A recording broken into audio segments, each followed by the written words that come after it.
irmã, eu gostaria de cumprimentar a todos com a graça e a paz do Senhor Jesus. Amém. Estou muito satisfeito nessa noite de estar aqui junto com os irmãos. Foi minha satisfação ministerial e também pessoal. É difícil pregar diante de pessoas que conhecem a palavra, mas também se torna satisfatório porque automaticamente essa palavra produz um efeito não somente para nós que estamos aqui, mas também para as nossas comunidades no qual nós estamos representando.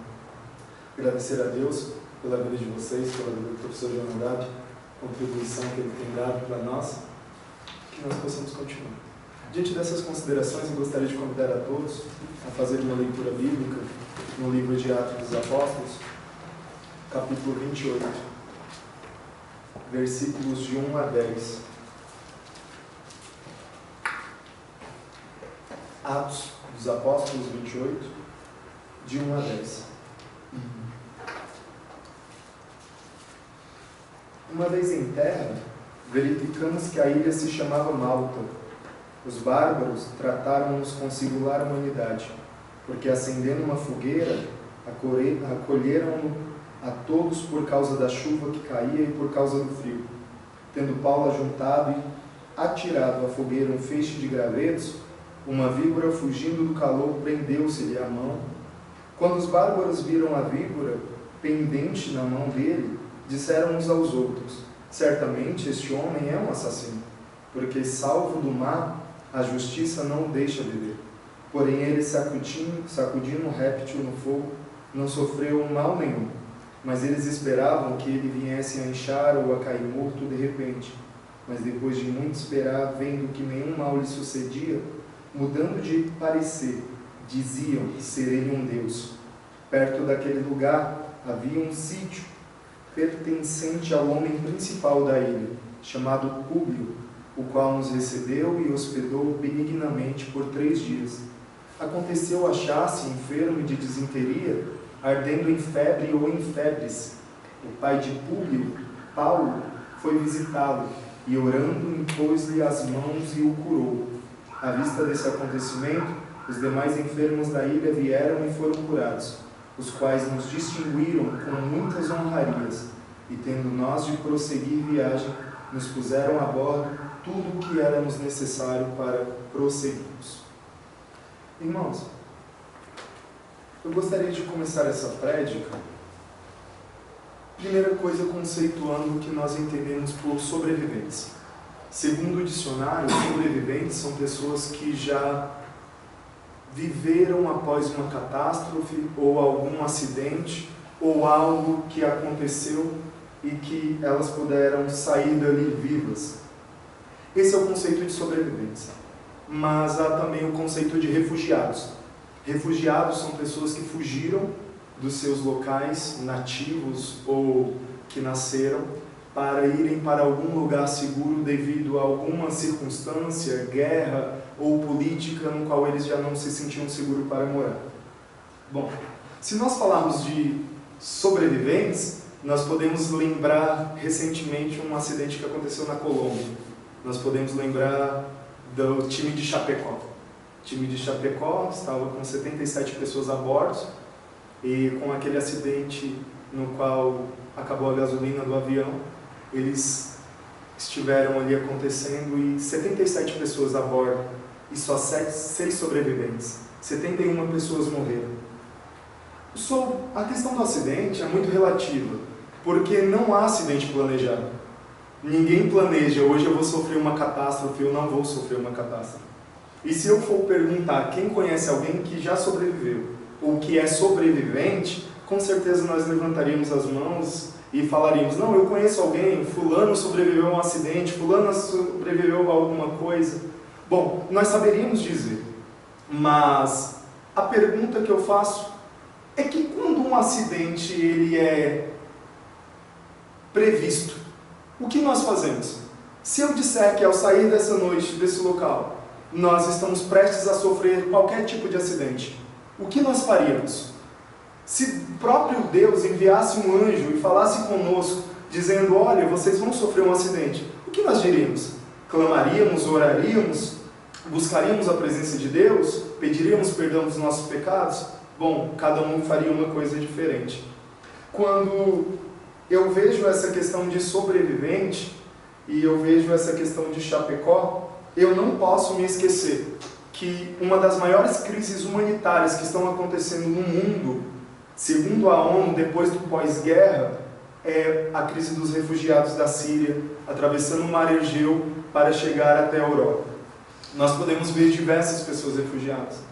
E nesse momento, se nós nos lembrarmos, nós podemos ver várias figuras na nossa mente. Nós podemos ver a figura daquela criança que amanheceu morta. E isso nos causaria comoção.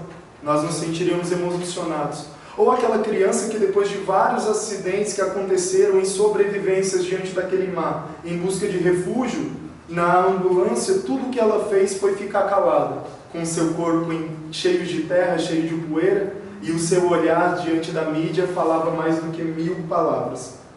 Quando eu pego o texto de Atos capítulo 28, irmãos, a primeira coisa que eu não posso esquecer nessa perícope é que o livro no qual está inserida essa perícope é um livro que vem de tradição lucana, e é um bloco que se estendia desde Lucas até Atos, e com isso houve uma divisão. Por que isso é importante para a exegese bíblica?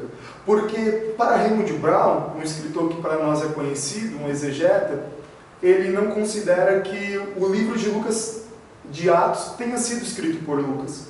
Para Raymond Brown, não há unanimidade. Para ele pode ser uma mulher, pode ser uma pessoa desconhecida, mas ele considera de que a tradição é correta ao assimilar Lucas com essa perícope. Claro que nós também podemos ver Machal, no seu comentário de Atos dos Apóstolos, dizer que não. A forma grega clássica de ser escrito o livro de Lucas e o livro de Atos é uma forma que pode ser considerada Lucas. Quando eu olho o contexto da perícope que foi lida, irmãos, eu não posso me esquecer que nós estamos falando de Paulo. E Paulo é um dos principais apóstolos que Cristo vocaciona no Atos capítulo 9. Esse Paulo, diante da pregação do Evangelho, quer seja ela com Barnabé, com João Marcos, ele agora se depara diante de uma situação. Ele apela para César. Ele quer, diante de César, se justificar. E na sua justificação, ele é colocado dentro de um navio. Se como nosso irmão Renan pregou semana passada sobre Jesus em cima do mar, e como nós tivemos em aula, o mar é caos para Mateus, quando nós olhamos mar para o povo de Atos, para o povo grego, mar significa aventura, mar significa mistério, mar significa uma experiência que ainda não houve. Então Lucas está escrevendo em cima de uma comunidade que ama o mar. Se nós podemos pegar em várias literaturas clássicas gregas, nós vamos ver que essas epopeias são classificadas diante do mar. Quando eu olho essa perícope e eu analiso, podemos reconstruir uma novela grega em cima desse texto, de como o primeiro século entendia a novela grega e como ele agia em cima da novela grega. Bem, Paulo está no meio do mar e de repente acontece um euroquilão, acontece uma tempestade, o anjo aparece para Paulo e fala: Paulo, ninguém vai morrer no barco se permanecer debaixo do meu cuidado. Alguns pulam do barco, outros desistem, mas esse Paulo continua fiel e de repente a tempestade arrebenta com o barco, cada um pega o seu pedaço de madeira, cada um pega o seu destroço do barco e cada um vai tentando sobreviver. Esse Paulo sobrevivente agora chega numa ilha chamada Malta. Essa ilha chamada Malta, ela já é uma ilha que 1000 a.C. os fenícios já habitavam nela. E segundo a tradição, Malta significa Melita, e Melita significa lugar de refugiados. Eu gostaria de convidar vocês a entenderem um texto onde um sobrevivente se encontra com refugiados. Esse sobrevivente, com o acolhimento dos refugiados, ele é abraçado, ele é cuidado. Coisa que não é comum por pessoas que são nativas e estranhas. Sabe-se lá por quê? Eles pararam naquela ilha, mas sabem-se que eles estavam em lugar de refúgio. Esse Paulo molhado, esse Paulo que está ali debaixo de uma chuva, tudo que poderia acontecer era uma fogueira para aquecê-lo. E é isso que acontece. O cenário, Paulo sendo acolhido, uma fogueira aquecendo, e ali a fogueira começa a se apagar. Paulo pega uns gravetos, coloca em cima da fogueira, mas logo algo inusitado acontece. Uma víbora pica Paulo. Segundo Marshall, na sua introdução de Atos dos Apóstolos, isso é verossemelhança com uma poesia grega de um homem que sobrevive a um naufrágio e logo é picado por uma víbora, mas esse não sobrevive, mas Paulo sobrevive. Quando nós vemos essa víbora picando Paulo, talvez o pensamento dos nativos da época é: o deus Poseidon não matou Paulo, mas a justiça grega, uma deusa chamada justiça grega, jamais vai deixar ele sobreviver. Todos ficam atônitos porque Paulo chacoalha a víbora e lança ela no fogo, e agora eles endeusam Paulo. Paulo continua a sua caminhada, chega na ilha, ali entra na casa de um dos principais da ilha, um dos pais dos principais da ilha, cura ele, cura todos que ali estão, e logo aquele que é sobrevivente, com o encontro com o refugiado, está restituído para seguir a sua viagem. Eu gostaria de te relembrar que uma picada de uma víbora causa feridas, mas essas feridas não impediram Paulo, com as suas mãos feridas, de curarem outras pessoas. O nosso desafio nessa noite que eu gostaria de deixar é que, com as feridas da adversidade que nós temos, com às vezes a omissão que nós temos com os refugiados que estão dentro da nossa igreja, refugiados em bebidas, refugiados em drogas, refugiados em prostituição, mesmo em meio às feridas que nós estamos vivendo no dia a dia, que Deus possa nos ajudar a usar as nossas feridas para nós curarmos outras pessoas.